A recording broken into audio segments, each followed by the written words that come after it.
Okay, this will probably be my final test. This actually takes a lot of time and I got other things to do. But what I'm rigged up is most of the ideas that Bill Cummings and Rick Masters laid out. Of course, Rick Masters made it very clear that if you're in a crash scenario on a hang glider and you know you're going in and you're going in hard,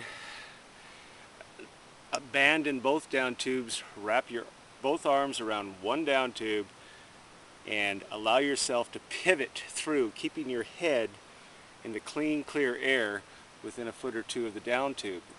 Down tube may break, doesn't matter. At least you've turned yourself sideways so your head will not swing straight forward and smash into the keel or sail of the hang glider. A valuable technique. Now, we've also been working on this device that, let's say you don't have time to get your both arms around one down tube. It happened really fast. Let's say you're taking off on launch. The glider gets ahead of you. Now you're running as hard as you can to get it airborne, and you have to throw yourself, at the last minute, you know your impulses are going to be to throw yourself into the glider and push out. Well, now you're not in the safe position of wrapped around one down tube to swing forward, and you're gonna go straight through, swing forward, hit your head on the keel, and the results could be sad. So we've been working on a device, and I'll show it to you here. And it probably won't work, but hey, it's been a lot of fun. So what we have is we have a couple of block and pulleys mounted up on the rear flying wires that run to a line through the harness. Of course, that would probably be sewn into the harness at some place, running up to a same pulley on the other line and back up. And now it's rigged into this device, which is actually a old tire pump that I turned into a piston. And what it has inside of it, let's see, I got a sample right here. It has about 8 inches of foam and a plunger at both ends. So what's going to happen is these lines are going to pull here and compress this foam. Of course, this is just this, but it could be designed as a serious compressible foam that helps dampen the forward impact of the pilot.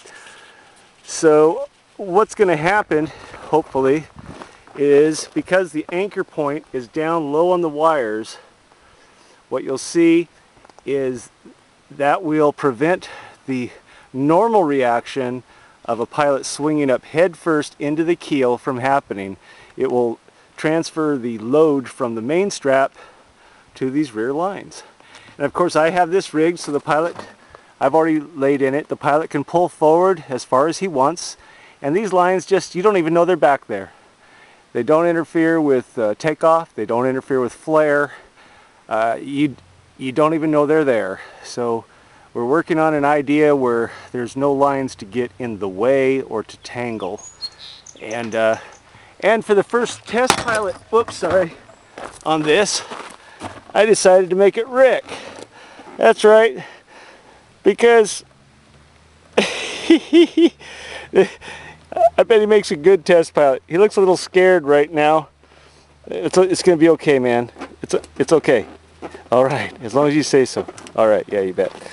Okay, and of course it's rigged to my truck at this end, up. It's got a trolley in right there that at a predetermined distance will completely drop the test vehicle from the zip line, and we have 180 pounds of sand in that harness, and it's going to hopefully whack right about there, maybe where that blue tape is. So that's it. We'll in the next video we'll see how she works.